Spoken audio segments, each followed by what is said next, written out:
Hospital-acquired pressure injuries result from the cumulative effect of exposure to prolonged pressure and can occur across the acute care continuum.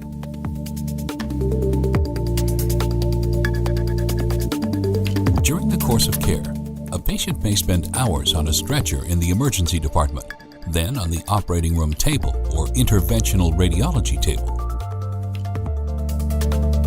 These settings are places where many hospital-acquired pressure injuries begin and are frequently not observed until the patient reaches the intensive care unit.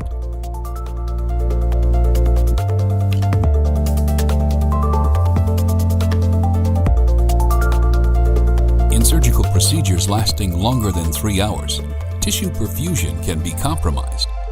The inevitable prolonged contact of the body with the OR table creates unrelieved pressure points that are the primary cause of pressure injuries. Our team of healthcare research professionals have developed an innovative solution for pressure injury prevention.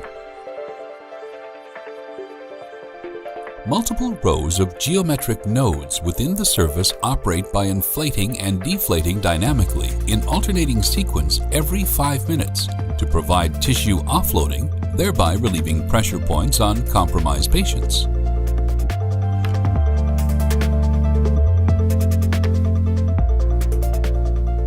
Due to its offloading capability, the Dabir surface can help maintain tissue viability when patient repositioning is not an option.